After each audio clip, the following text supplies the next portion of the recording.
kardeşler, Diri Sözler adlı gepleşimize hoş geldiniz. İsa'nın şagirdi olmak varadaki günümüze devam ettiriyoruz. Biz İsa Mesih'e iman edenler, İsa'nın şagirdi olmak borçluduruz. Her bir İsa Mesih'e iman eden adam onun şagirdi olmalıdır. İsa Mesih'e iman eden vaktimiz, kutulan vaktimiz, bizim Mesih'i imanımızın kökünde bir şertsiz merhamet bilen kutulduk. Merhamet bilen ona iman arkalı halas olduk, günahlarımız bağışlandı. Demek imanımızın, Mesih'i imanımızın kökü bu hiçbir şertsiz, dine Hudayın sevgisi ve merhameti sayesinde bizler onu tanıdık ve ona iman ettik. Ehli günahlarımız Mesih İsa'nın haçta döken kanı sayesinde. Onun ölümü, onun 3. gün dirilmegi bilen bizim günahlarımız bağışlandı. Biz ebedi yaşayışa iyi olduk. Demek bizim bu öz işimiz değil. Biz yaxşı işlerimiz bilen, ya kabir deyip desturları yerine getirmek bilen, ya da imanımız için, halas olmamız için, cennete düşmemiz için hiçbir tölemedik. Dine İsa Mesih'in döken mukaddes kanı bilen yuğulup arasalandık ve günahlarımız bağışlandı. Ebedi yaşayışa iyi olduk. Efeslere yazılan hatın 2. babının 8. 9. ayetlerinde şeyle yazılan, Qatık oğu yürüyen, söyleyen ayadım, siz iman arkalı merhamet bilen kutuldunuz. Bu sizin öz tağıllığınız değil, Hudayın sıylağıdır. Hiç kim mağtanmaz yalı onut işlere hem bağlı değildir. Bizim halas olmağımız, seyredin bu ayetlerden uğur alyaz. Bizim halas olmağımız, kutulmağımız, merhamet bilen, bizim yaxşılığımız için, bizim kazanan zadımız değil, bizim öz tağıllığımız değil. Bu Hudayın sıylağıdır. Me sana al deyip, bize ebedi yaşayışı berdi Huday. Nehilliğimize seyretmezden, merhamet bilen, münasip olmasak da bize bunu berdi. Hiç kim mağtanmaz yalı diye bu onut işlere de bağlı değildir. Kimdir biri yaxşı iş edip cenneti kazandı diyen zat yok. Ehli adamlar Hudayın sıylığını kabul etmek bilen, ona iman etmek bilen, merhamet bilen kutulduk. Şeyle imanımız başlayanlık için köplenç biz ehli zadı Mesih'i yaşayışımızda kutuluşumuz şertsiz, yaşayışımız şertsiz, Hudayın bereketi ve sevgisi şertsiz, ehli zadı şertsiz deyip şeyle öğreniptiriz.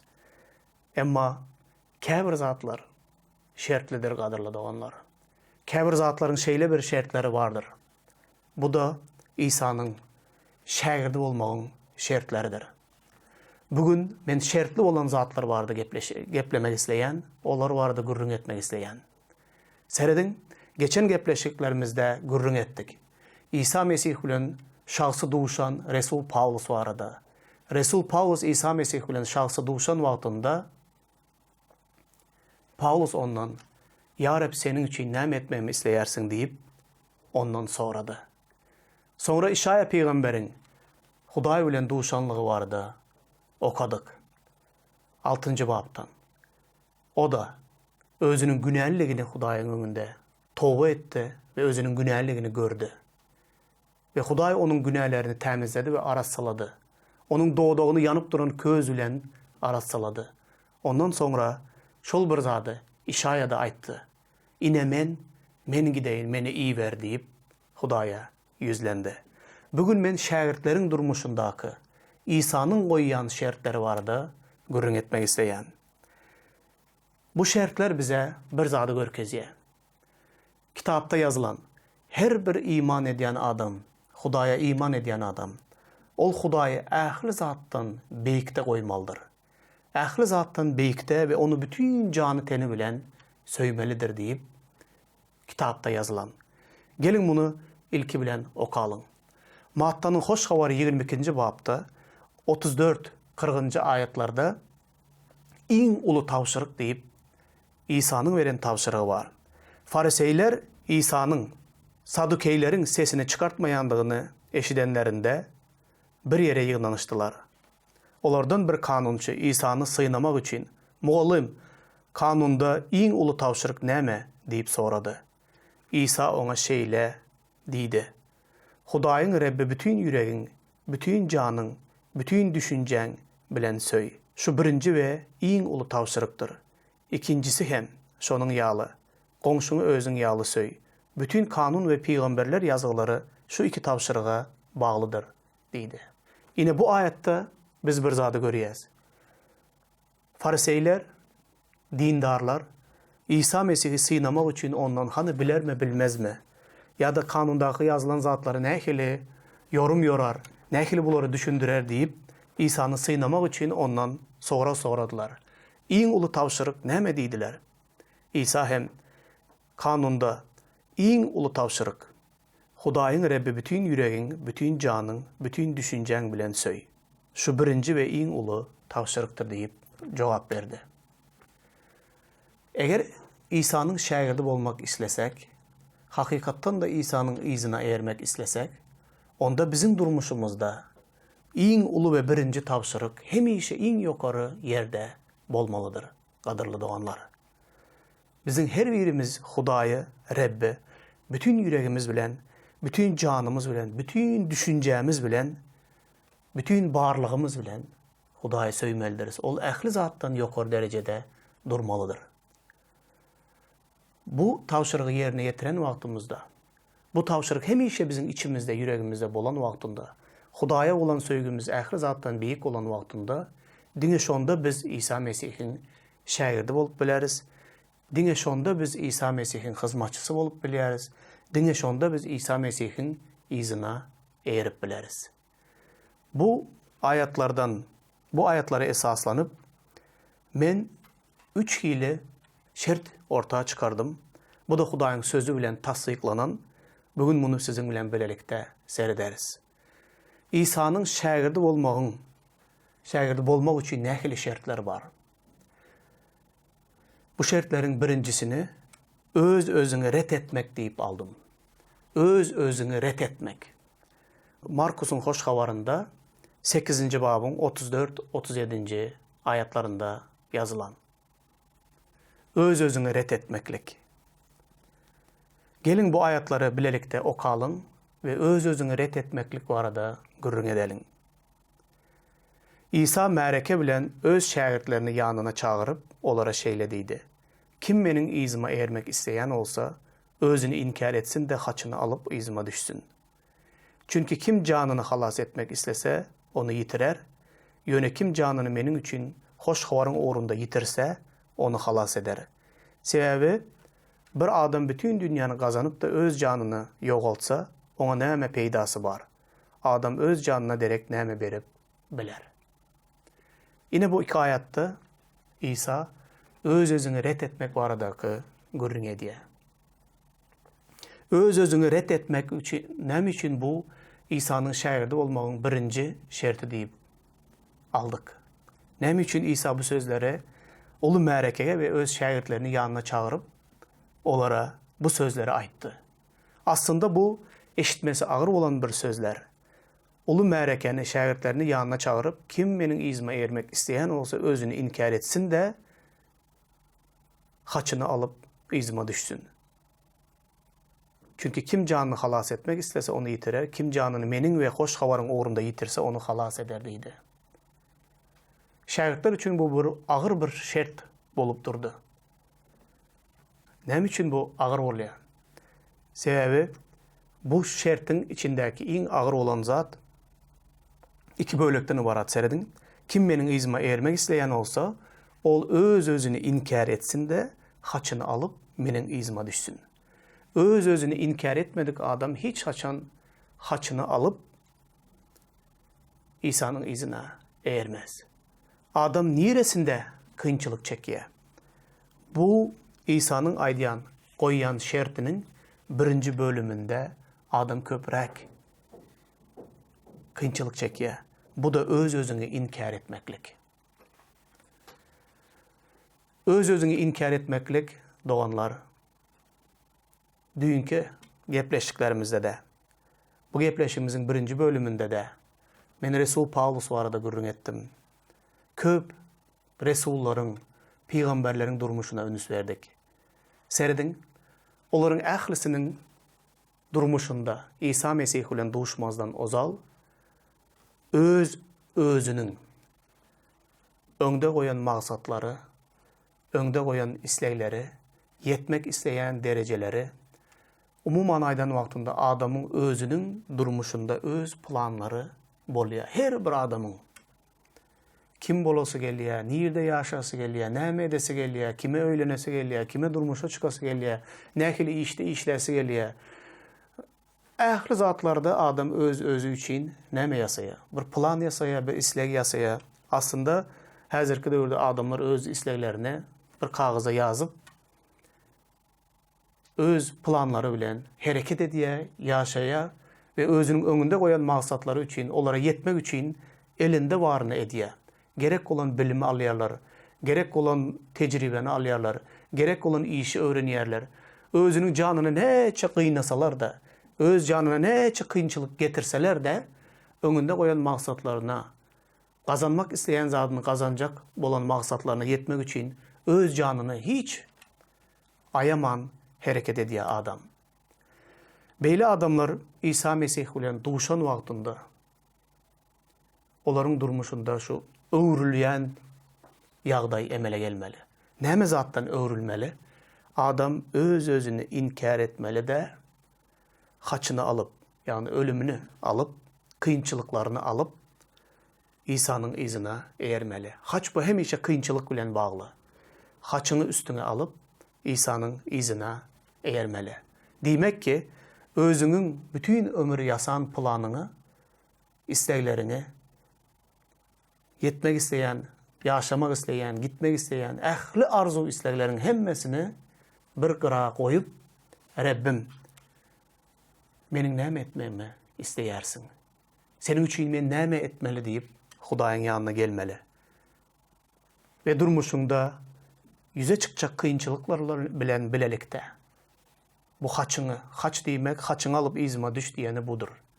Bu kynçylyklary geljegini bilip durup, bu kynçylyklar bilen bilelikde, çekçek ejirleriň bilen bilelikde İsa Mesih'in izina eğermege başlamalı. Eger bunu etmek islemeyen adam bar olsa, onda ol hiç haçanam İsa Mesih'in şagirdi ve hizmetçisi bolup bilmeye. Näme üçin? Sebäbi İsa Mesih'in islegi senin arzu isleglerine garşa gelip bilýär. Senin arzu isleglerinin bir yan gyra koyup, Rab'den onun senin durmuşun aradaky näme planlarynyň barlygyny bilmelisin ve şol planlara göre yaşamalısın. Ine diňe şonda sen İsa'nın şagirdi bolup bilýän. Adam hiç haçan seredin. İsa'nın aydan sözleri. Adam hiç haçan iki hocaýyna hizmet edip bilmez diye. Ya da ol hocaýynlarynyň birini gowy görer, beýleksini ýigrener. Şol bir wagtyň özünde adam iki hocaýyna deň derecede vepaly olup hizmet edip bilmez. Elbette iki hocaýyn bu iki dürlü hili şahsiýetdir. Olaryň islegleri, olaryň arzulary bir meňzeş däldir. İsa da muny aýdýar. Meniň islegim bilen bu dünýäniň, yani mammon pul barada aýdýar. Siz diýär hem Hudaýa hem pula bir wagtyň özünde hizmet edip bilmersiňiz. Siz ya birini söýersiňiz, beýleksini ýigrenersiňiz.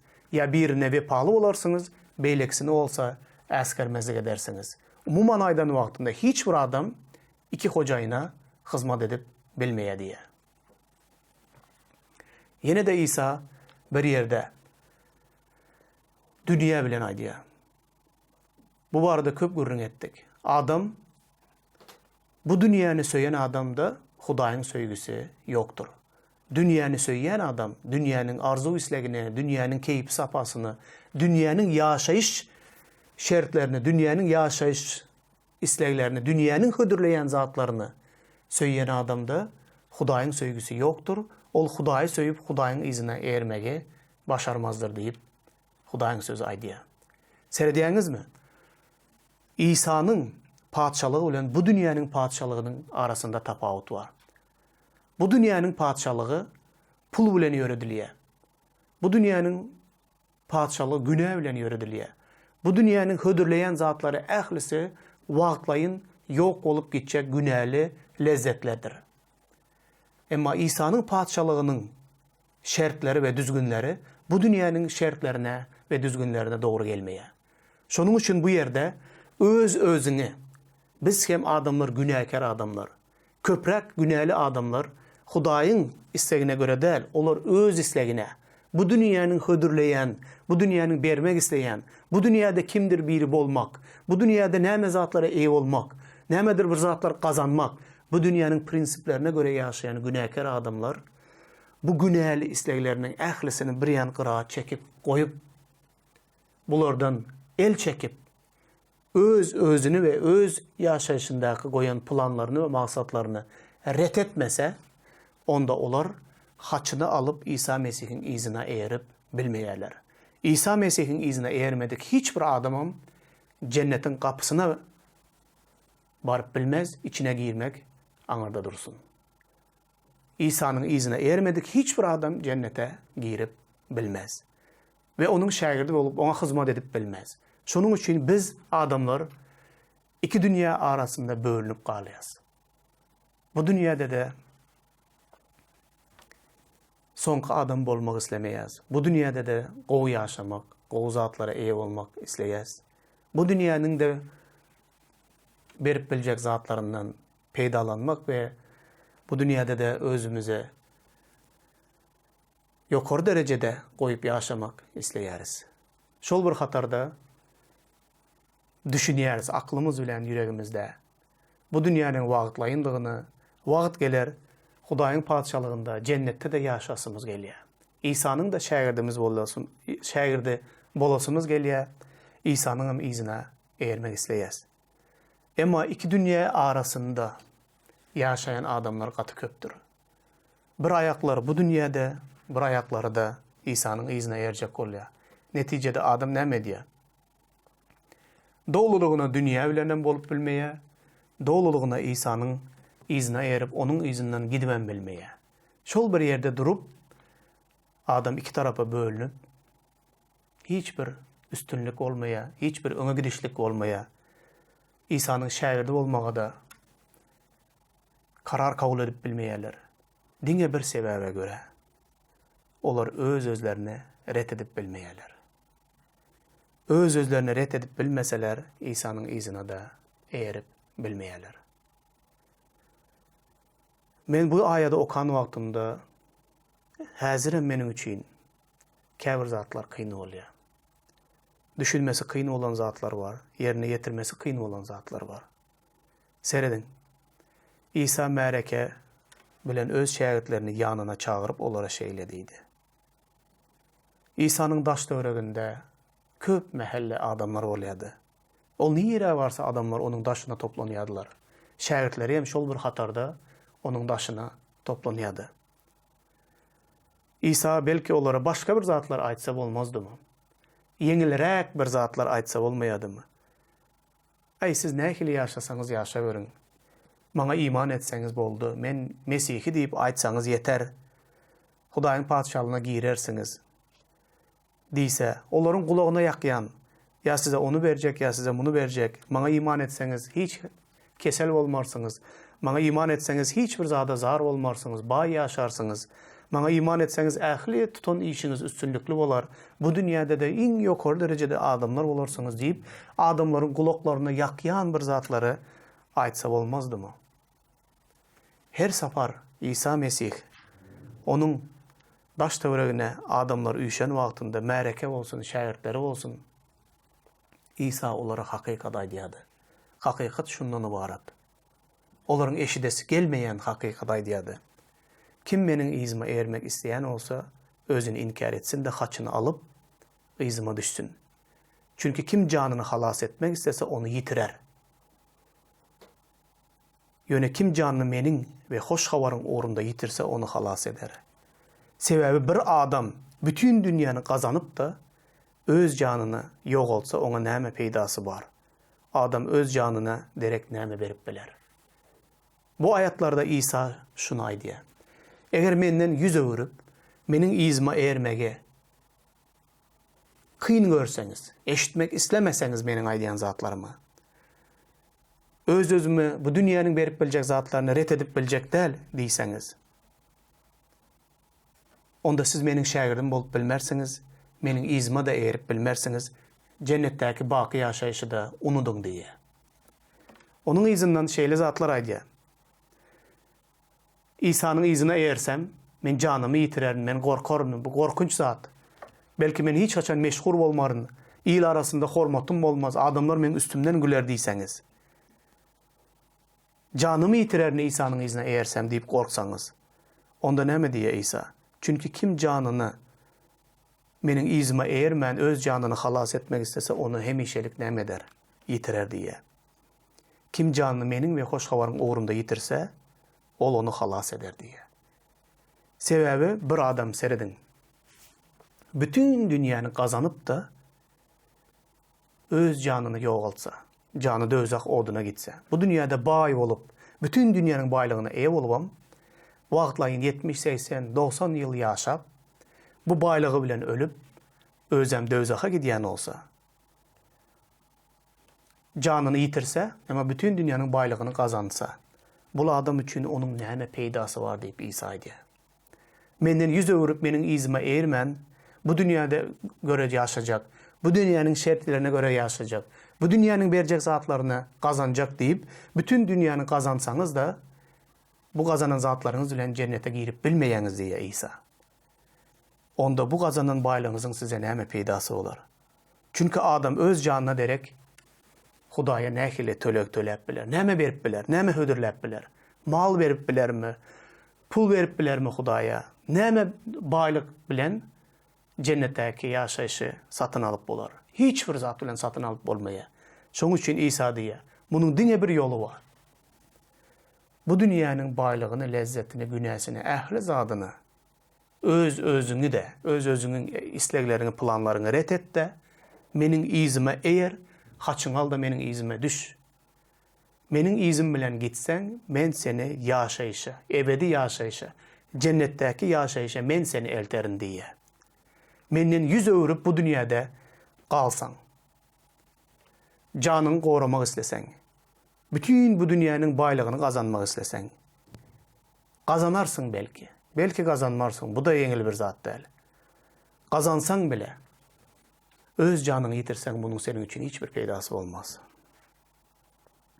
Öz canına derek sen Hudaya hiçbir tölep bilmersin. Yine İsa'nın şagirdi olmağın ya da halas olmağın şerti budur. Dine iman ettim. İsa'ya dua edip İsa'nı kabul ettim. İsa'nı tanıyan, kâ vaxtlar belki sözünü okuyan, kâ vaxtlar belki ağır güne düşen vaxtımda İsa deyip yalvarıp dua diyen adamlar var. Ama halas oldum deyip fikir ediyen adamlar var öz özünden. Ama şeyle diye, kim menin izime düşse, kim menin izime eğerse, ol öz canını halas eder. Demek ki menin izim bilen git. Sonunda yine de yazılan İncil'de, sonuna çenle. Vepalı olan halas olar. Ta İsa Mesih geliyence, vepalı olup onun izine eğerip, onun şagirdi olan adam halas olar. Yarım yolda onu taşlak gidenler halas olmaz. Ya da bu dünyanın lezzetini İsa'dan qoğu gören adamlar, olar halas olan adamlar değil. Halas olan adamlar İsa'nın izinden İsa ikinci gezek qaydıp geleni çenle. Vepalı olup ona hizmet eden, onun şagirdi olan adamlar halas olar. Yine bu birinci şerttir. Belki en ağır olanı budur, ama ağır olsa da bu şert bizi yaşayışa getirgen bir şerttir.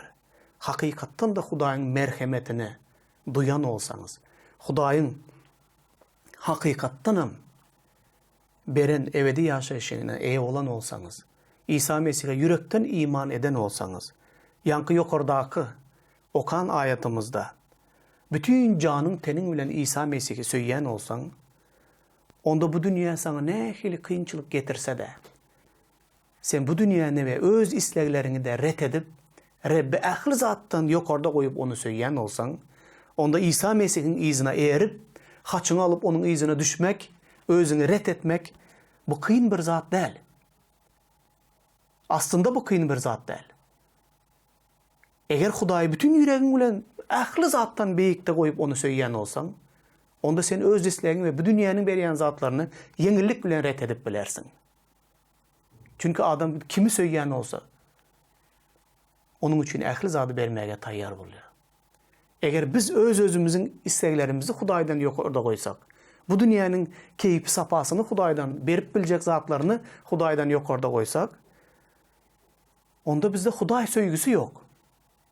Hudaý söýgüsi ýok bolan adam näme edip onuň şägirdi bolup bilýär. Doganlar öz özüňi ret etmekligiň kyn bolan ýeri şundadyr. Sende Hudaýa bolan söýgü ýok. Şonuň üçin sen öz isleglerini Hudaýyň isleginden ýokarda goýarsyň. Goý Hudaý size kömek etsin, gadyrly doganlar. Bereketlesin. Özüne bolan söýgüni döretsin. Bu söýgü şeýle bir parlap joşsun welin. Siz İsa'nı ähli zatdan ýokarda goýup, onun izine erin ve bu ýoluň soňuda cennetdir. Hudaý size pata versin. Amin.